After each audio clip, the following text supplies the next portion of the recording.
Olá, meu nome é Julipe Genovac Bueno e eu irei apresentar o trabalho Urgências e Emergências Médicas em Clínicas Odontológicas. A emergência médica é um evento muito importante para o indivíduo que requer cuidados médicos imediatos por apresentar grande risco de desenvolver morte e lesões irreparáveis.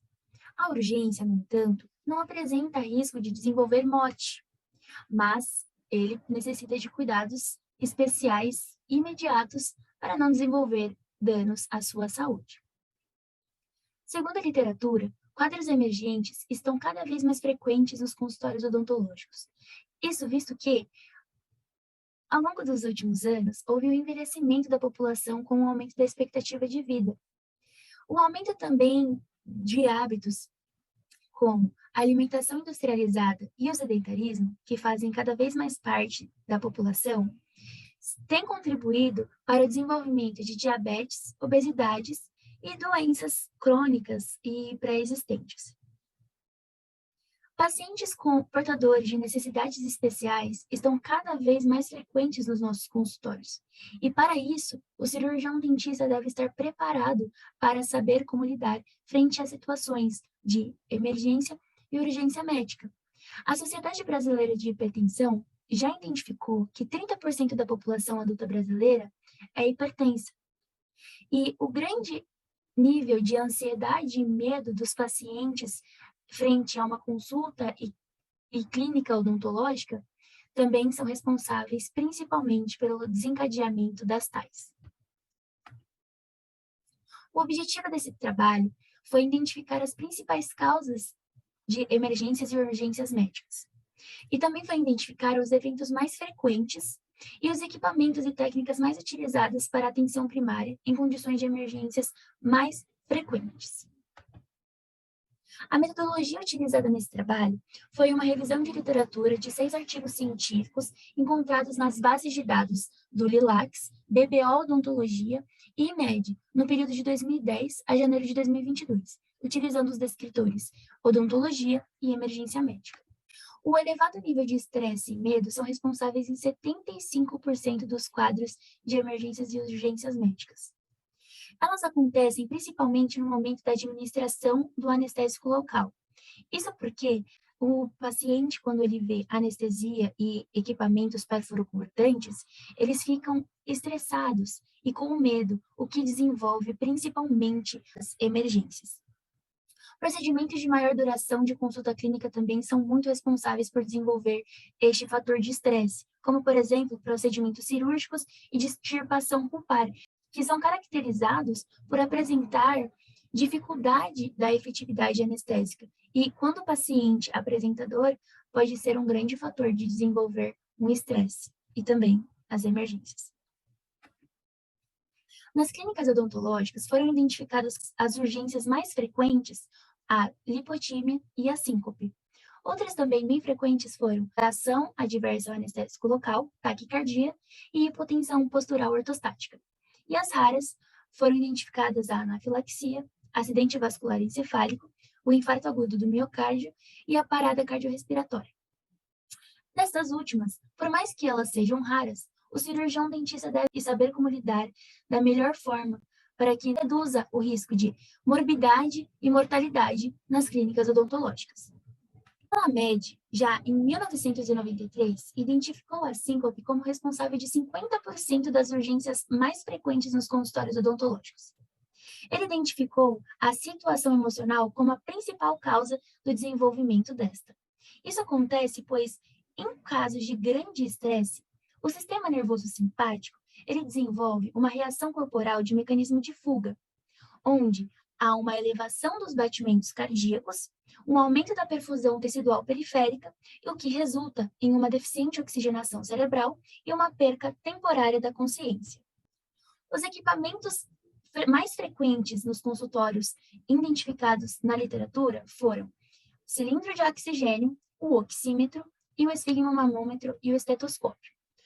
Aferir a pressão arterial durante o procedimento clínico garante uma maior segurança ao seu paciente e também uma maior confiança dele pelo profissional. Outros equipamentos também bem necessários para estar presente nos consultórios seriam o glicosímetro, o desfibrilador, o ressuscitador manual, seringas e agulhas no caso de administrar medicamentos endovenosos de urgência, os quais nós cirurgiões dentistas somos capacitados para administrar. Uma técnica utilizada para a síncope e muito eficaz é a posição de Trendelenburg.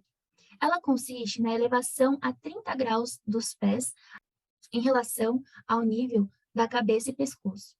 Isso é efetivo pois favorece o retorno sanguíneo ao córtex cerebral, o que resulta na volta da síncope, na volta da consciência ao paciente.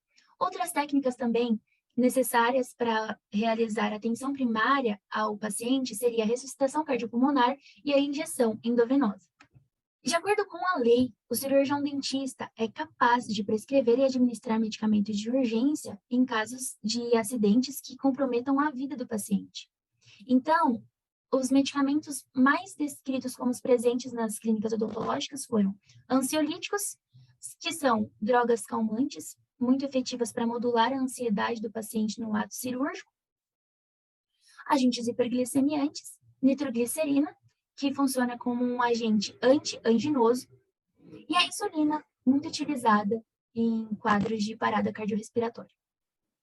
O cirurgião dentista tem a responsabilidade de portar técnicas, equipamentos e medicamentos necessários para realizar a atenção primária à saúde do paciente até a chegada do serviço de remoção do paciente ao pronto-socorro mais próximo. Então, o cirurgião dentista também tem essa responsabilidade de identificar essas alterações sistêmicas. Os protocolos de assistência à saúde devem ser treinados junto à equipe da clínica que trabalha junto ao cirurgião dentista, a fim de oferecer um cuidado ágil e eficaz no momento de emergências médicas, pois esses momentos são de grande estresse. Então, quando existem protocolos a serem seguidos, há uma maior taxa de eficácia. E assim, é possível zelar pela saúde e pela vida do paciente, que é o bem maior. Conhecer o perfil de saúde geral do paciente através da anamnese, nós podemos identificar grandes níveis de ansiedade e medo, e assim nós podemos adequar a terapia ao paciente. Identificando pacientes muito ansiosos, nós podemos prescrever ansiolíticos antes do procedimento cirúrgico ou procedimentos que irão demandar um tempo clínico maior, pois assim a ansiedade e o estresse do paciente será modulado. E outras condutas clínicas também a serem utilizadas seria manter os equipamentos cirúrgicos e que seriam utilizados durante o procedimento fora do campo de visão do paciente. Aferir a pressão arterial durante as consultas clínicas é muito importante para assegurar a segurança do seu paciente e também identificar alterações sistêmicas que se desenvolvem silenciosamente. Pacientes podem apresentar quadros de hipertensão sem ao menos saberem. Eu trouxe algumas leis aqui que afirmam o cirurgião dentista como capaz de enfrentar situações de urgência e emergência médica. Então, para isso, ele deve portar de técnicas, de medicamentos e conhecimento necessário para prescrever, administrar medicamentos de urgência e também zelar pela saúde e dignidade do paciente.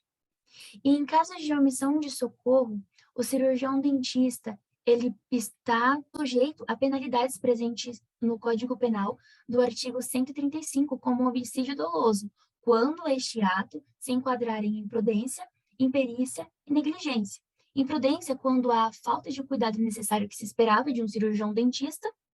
Imperícia quando há falta de qualificação técnica para atuar nestes casos. E negligência pela falta de conduta ou atitude, ou seja, a omissão do cuidado. E estas foram as referências utilizadas em nosso trabalho, formado por mim, Júlia Pijanovac Bueno, Ana Beatriz, Daniele da Paixão, Júlia Velar, Thalia da Silva, Maria Eduarda, Daiane de Fátima e sobre a orientação da professora doutora Kelly Cristine Tarquino Marim. Obrigada pela atenção.